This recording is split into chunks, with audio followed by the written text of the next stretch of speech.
Lors du sommet de la Ligue arabe en mai, la Syrie a été réadmise au sein de l'organisation après une interruption de 12 ans.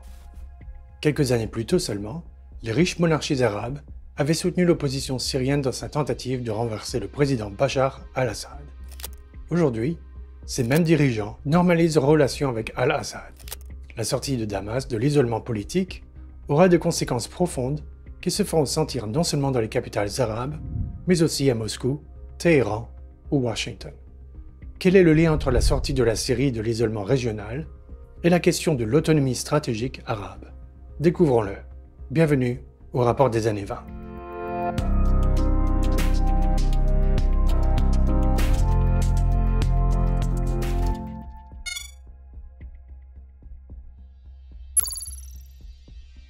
Bachar al-Assad est devenu président de la Syrie par accident.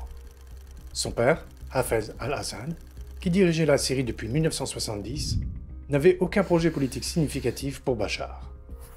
En fait, Hafez a choisi son fils aîné, Bassel, comme successeur. Mais lorsque Bassel est décédé dans un accident de voiture en 1994, Bachar, qui travaillait alors comme ophtalmologiste dans un hôpital londonien, a dû retourner à Damas, où son père a commencé à l'initier à la vie politique du pays.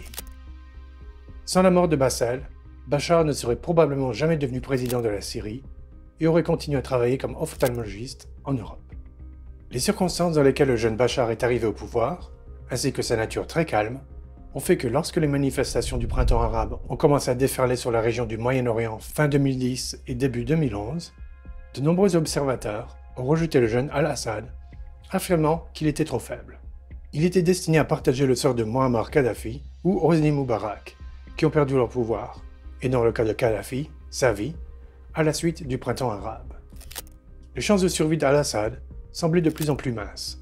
Alors qu'une manifestation de rue se transformait en une guerre civile féroce, les groupes d'opposition recevaient un soutien financier et matériel massif de l'étranger. Les Américains ont armé les rebelles avec des lance-roquettes anti-chars. Les Turcs ont déversé des tonnes de matériel et d'hommes à travers la frontière, et il y a eu un flot de soutien financier à la rébellion des monarchies arabes du Golfe. Pour aggraver les choses, les Kurdes ont déclaré leur obéissance à Damas et de grandes parties du pays sont passées sous le contrôle des militants de l'État islamique. La chute de Bachar semblait n'être qu'une question de temps. Mais à la surprise de beaucoup, le jeune al-Assad a conservé le pouvoir. Le succès d'al-Assad était crucial pour obtenir le soutien de deux capitales, Téhéran et Moscou. Dès les premiers mois de la guerre civile, l'Iran s'est rangé du côté d'al-Assad et a commencé à envoyer des armes, des entraîneurs iraniens et des combattants chiites d'Irak, du Liban et d'Afghanistan à Damas. L'équilibre des forces a finalement basculé en faveur d'al-Assad fin 2015, lorsque les Russes ont commencé leur intervention militaire en Syrie. L'apparition de la puissance aérienne russe dans le ciel syrien a changé la donne et a permis à al-Assad de reprendre Alep, de repousser les rebelles hors de Damas et d'atteindre les eaux de l'Euphrate. Aujourd'hui, après 12 ans de guerre civile, la position du président al-Assad est assurée. La plupart des groupes rebelles ont été écrasés, tandis que les combattants de l'État islamique ont été chassés dans le désert syrien. Al-Assad a survécu. Mais peut-il être qualifié de vainqueur de la guerre civile? La réponse n'est pas si évidente. Al-Assad ne contrôle pas tout le pays. Les restes de la rébellion syrienne dirigent toujours la province d'Idlib. Al-Assad ne peut pas utiliser la force contre eux, car l'armée turque occupe les zones frontalières de la province d'Idlib. Idlib n'est pas le seul endroit où les Turcs sont un gros problème pour al-Assad. L'armée turque contrôle également une grande partie du nord de la Syrie, y compris des villes comme Afrin, Al-Bab, Jarabulus et Tal Abjad. Le nord-est du pays, où les Kurdes syriens ont établi leur quasi-État, reste également hors du contrôle d'al-Assad. Toutes les tentatives pour parvenir à un compromis avec eux ont échoué. Les Kurdes sont dans une position de négociation très forte parce que les troupes américaines sont stationnées dans les zones qu'ils contrôlent. La présence américaine, aussi symbolique soit-elle, dissuade efficacement al-Assad, ainsi que les Turcs, de résoudre la question kurde par la force. Les États-Unis sont également un problème pour al-Assad dans le sud de la Syrie, où il contrôle le passage frontalier d'Al-Tanf, à la frontière entre la Syrie, la Jordanie et l'Irak, bloquant la liaison terrestre la plus courte entre Damas et Bagdad. L'aide de la Russie et de l'Iran a aidé al-Assad à rester au pouvoir et peut-être à rester en vie. Mais ce n'était pas gratuit. Damas est devenue dépendante de l'aide économique de ses partenaires. Tout un réseau de bases militaires iraniennes et de centres d'entraînement pour les milices chiites a été mis en place en Syrie. Damas est également devenue une plaque tournante pour la contrebande d'armes iraniennes au Liban, fournissant un prétexte aux frappes aériennes israéliennes régulières sur la Syrie. Pendant ce temps, la présence russe en Syrie a conduit à des sanctions occidentales plus strictes. En 2020, la soi-disant loi César est entrée en vigueur, bloquant de facto la capacité de Damas à recevoir un soutien financier étranger pour la reconstruction du pays. L'envoyé spécial américain de l'époque pour la Syrie, James Jeffrey, résumait ainsi l'objectif de la politique américaine. Ce n'est pas l'Afghanistan, ce n'est pas le Vietnam, ce n'est pas un bourbier. Mon travail consiste à en faire un bourbier pour les Russes. Les monarchies arabes ont largement soutenu les rebelles, espérant la disparition rapide d'Al-Assad. Pourquoi ont-ils décidé, après 12 ans, de normaliser les relations avec Damas et de réintégrer la Syrie dans la Ligue arabe? Surtout, les Arabes ont réalisé que la rébellion qu'ils soutenaient ne chasserait pas Al-Assad du pouvoir. Cela est devenu particulièrement clair après 2015, lorsque les Russes sont intervenus aux côtés d'Al-Assad.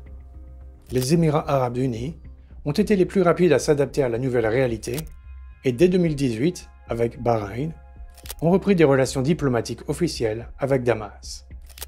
Les Émirats sont devenus l'un des principaux partisans de la réintégration de la Syrie dans la Ligue arabe. Les diplomates des Émirats arabes unis ont fait du lobbying au nom d'Al-Assad à la fois à Washington et dans les capitales arabes. Les Émirats ont averti que l'inaction arabe sur la Syrie conduirait à la dépendance continue d'Al-Assad vis-à-vis de l'aide de Téhéran, ce qui pourrait à son tour renforcer le bloc pro-iranien dans la région. De plus, Abu Dhabi a fait valoir que la normalisation des relations avec Al-Assad aiderait à bloquer les ambitions expansionnistes de la Turquie, que les Arabes considèrent avec une grande méfiance. Les efforts diplomatiques émiratis ont été relativement bien accueillis dans les capitales arabes. Pourtant, à la fin, le plan d'Al-Assad de retourner dans la communauté arabe a échoué, parce que les Américains s'y sont opposés, notamment par le biais du Caesar Act, qui permettait d'imposer des sanctions à tout pays fournissant une aide économique au gouvernement d'Al-Assad. En conséquence, l'enthousiasme arabe pour la normalisation des relations avec Al-Assad s'est estompé et la question n'a été réexaminée qu'au début de 2023. Cependant, le moteur de ce processus n'était pas les efforts de la diplomatie émirati, mais le réalignement régional plus large. Depuis quelques années, les monarchies arabes, et l'Arabie saoudite en particulier, mènent une politique étrangère de plus en plus indépendante. Les décisions saoudiennes individuelles sont souvent considérées à tort dans le contexte de la rivalité mondiale entre les États-Unis, la Russie et la Chine. En réalité, cependant, les actions de l'Arabie saoudite sous la direction de facto du prince héritier Mohammed bin Salman, MBS, visent principalement à renforcer l'indépendance stratégique du royaume. Les Saoudiens ne cherchent pas à se rapprocher de la Chine, de la Russie ou des États-Unis, mais à renforcer le rôle de Riyad en tant que centre de décision autonome. La politique saoudienne n'est pas unique dans la région. Les Émirats arabes unis, par exemple, mènent des politiques très similaires, visant également à renforcer leur propre indépendance stratégique. Le renforcement de l'autonomie stratégique arabe s'est accéléré surtout après le 24 février 2022, lorsque l'Amérique s'est impliquée dans le soutien à l'Ukraine et que le Moyen-Orient est devenu un théâtre tertiaire pour Washington. Les Arabes ont perdu confiance dans l'efficacité de la diplomatie américaine. Dans les capitales arabes, la politique américaine envers l'Iran et ses partenaires régionaux a été particulièrement mal jugée. Bien que le président Trump se soit retiré de l'accord sur le nucléaire iranien en 2018 et ait sanctionné pratiquement tous les secteurs de l'économie iranienne, cela n'a pas forcé Téhéran à faire des concessions.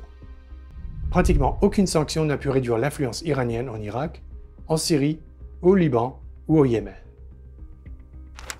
Dans cette situation, les Saoudiens ont décidé de prendre les choses en main. En mars 2023, lors d'une réunion en Chine, les Saoudiens ont signé un accord avec les Iraniens pour normaliser les relations. Quelques semaines plus tard, les Émirats, accusant les États-Unis de passivité face aux attaques iraniennes contre les navires marchands, se retirent de la coalition internationale censée garantir la sécurité des eaux du Golfe. La Syrie est un autre exemple de crise que les dirigeants arabes tentent de résoudre eux-mêmes, quitte à tendre les relations avec Washington. L'ambiance pour un compromis avec Al-Assad était d'autant meilleure que l'accord saoudo-iranien, conclu en Chine en mars, avait provoqué un soulagement général dans la région. De plus, un tremblement de terre majeur qui a frappé la Turquie et la Syrie en février, tuant presque 59 000 personnes, a contribué au processus. La coordination de l'aide humanitaire à la Syrie a permis aux pays arabes de rouvrir les canaux de communication avec Damas. C'est dans cette atmosphère que le ministre saoudien des Affaires étrangères s'est rendu à Damas en avril pour la première fois en 12 ans et a remis à Al-Assad une invitation officielle au sommet de la Ligue arabe de cette année dans la ville saoudienne de Jeddah. Le retour de la Syrie dans la Ligue arabe est un succès non seulement pour Al-Assad, mais aussi pour Moscou. Depuis des années, les Russes tentent de normaliser les relations entre la Syrie et les monarchies arabes. Moscou peut donc présenter le retour de la Syrie dans la Ligue comme un succès obtenu en partie grâce à la diplomatie russe. Cela revêt une importance particulière pour les relations publiques à un moment où la Russie elle-même est politiquement isolée en raison de son invasion de l'Ukraine. L'autre allié d'Al-Assad, l'Iran, est moins enthousiaste quant au retour de la Syrie dans la Ligue arabe. En effet, les Iraniens tentent de faire de la Syrie leur protectorat depuis les débuts de la guerre civile. Bien que Téhéran ait acquis une énorme influence en Syrie, sa tentative de subjuguer complètement Damas a échoué. Cela était dû à la ruse d'Al-Assad lui-même, qui manœuvre en douceur entre Moscou et Téhéran et conserve ainsi une certaine indépendance. Maintenant que la Syrie est revenue dans la Ligue arabe, il est probable que les monarchies arabes feront tout ce qu'elles peuvent pour saper davantage la position des Iraniens en Syrie. Une rupture complète entre Al-Assad et l'Iran est hors de question. Pourtant, la stabilité de la coopération syro-iranienne sera sans aucun doute mise à l'épreuve. D'autant plus que les Iraniens ont déjà douté de la loyauté d'Al-Assad envers Téhéran. Mais la réintégration de la Syrie en tant que membre de la Ligue arabe n'est que la première étape sur la voie d'Al-Assad pour sortir de l'isolement politique. Il convient de rappeler que le retour de la Syrie dans la Ligue arabe n'implique même pas une normalisation automatique des relations entre la Syrie et tous les États membres de l'association. Le Qatar, par exemple, n'a pas bloqué le retour de la Syrie dans le club, mais a annoncé dans le même temps qu'il n'entendait pas normaliser les relations avec Damas. Jusqu'à ce que Al-Assad parvienne à un compromis avec les Kurdes syriens et les Turcs, sa légitimité à diriger le pays continuera d'être remise en question par certains pays. La protection avec laquelle les Américains ont entouré les Kurdes exclut effectivement la possibilité d'un règlement avec Damas. La normalisation des relations avec les Turcs semble plus facile. Le président Erdogan a déjà signalé sa volonté de rencontrer Al-Assad fin 2022. Cependant, Ankara et Damas ont des visions très différentes de ce à quoi devrait ressembler une telle normalisation. Al-Assad espère un retrait complet des troupes turques de Syrie. Erdogan, de son côté, veut débarrasser la Turquie de quelques 3,5 millions de réfugiés syriens et créer une zone tampon à la frontière qui séparerait la Turquie des colonies kurdes syriennes. Pourtant, le plus grand obstacle pour Al-Assad reste les sanctions américaines et la loi César subventionnée, que Donald Trump a promulguée en 2019. Il s'agissait d'un acte historique, car auparavant, les Américains avaient principalement imposé des sanctions à Damas individuellement, ciblant Al-Assad et ses plus proches collaborateurs. Au lieu de cela, la loi César obligeait le département du Trésor américain à imposer des sanctions à toute entité fournissant un soutien financier, matériel ou technologique important, non seulement au gouvernement syrien, mais également aux formateurs militaires, aux mercenaires et aux combattants opérant en Syrie, au nom de la Russie et l'Iran. De manière significative, sur la base de la loi César, l'administration américaine a également développé une stratégie spéciale pour bloquer la participation des acteurs étrangers à la reconstruction du pays contre les dommages de guerre, dans les zones contrôlées par Al-Assad, les Russes ou les Iraniens. En pratique, la loi de César signifie que les riches monarchies du Golfe, comme les Émirats arabes unis et l'Arabie saoudite, bien qu'intéressés par le financement de la reconstruction de la Syrie, y voyant une opportunité de réduire l'influence iranienne, ne pourront pas le faire. Si les Arabes aident financièrement à soutenir la Syrie, ils seront eux-mêmes soumis aux sanctions américaines. Il est raisonnable de supposer que les Arabes, à travers un réseau de relations louches, trouveront probablement un moyen de contourner certaines des sanctions, et une aide financière limitée ira à Damas. Cependant, ces transferts seront difficiles et risquent de rester une goutte d'eau dans l'océan des besoins syriens. En effet, la Banque mondiale estime que la reconstruction de la Syrie coûtera entre 250 et 1000 milliards de dollars. En théorie, le Caesar Act est une loi temporaire qui expirera en 2025.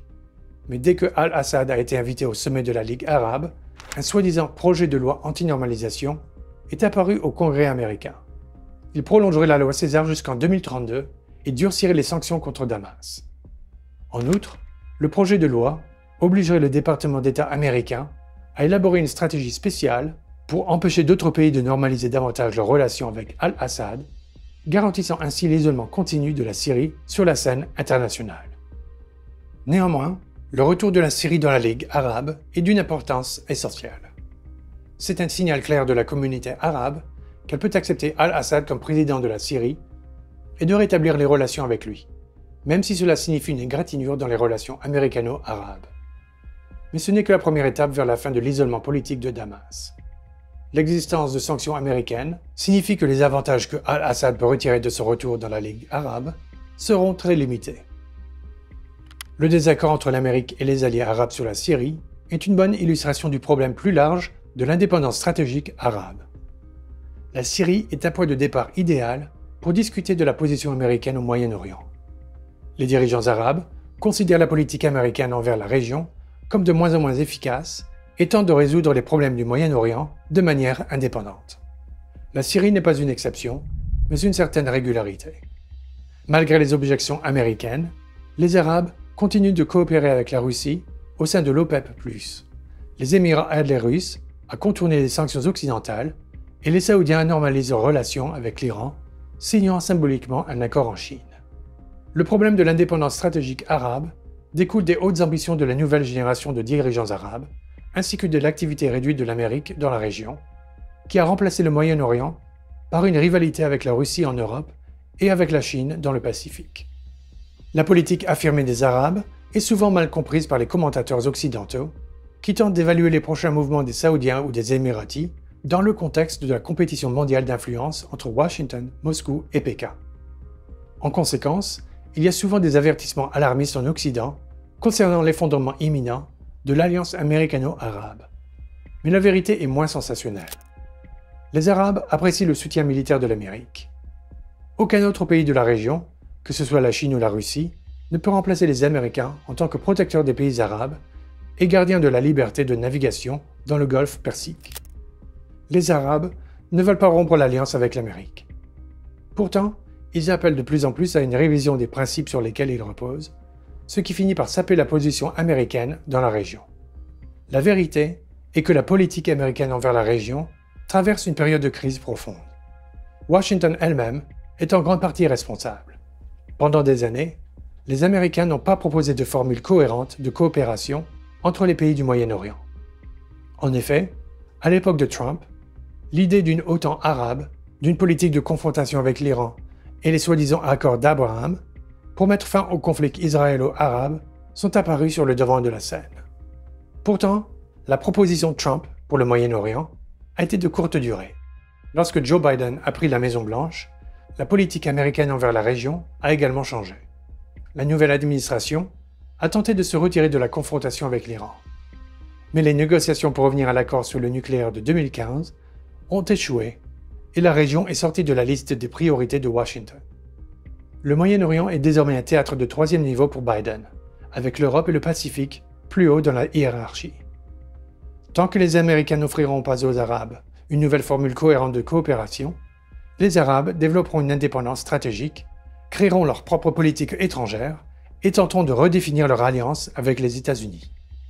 Ceci, à son tour, sera une source de tension constante et récurrente entre les capitales arabes et Washington, comme en témoigne la réémergence de Bachar el-Assad sur l'échiquier diplomatique arabe.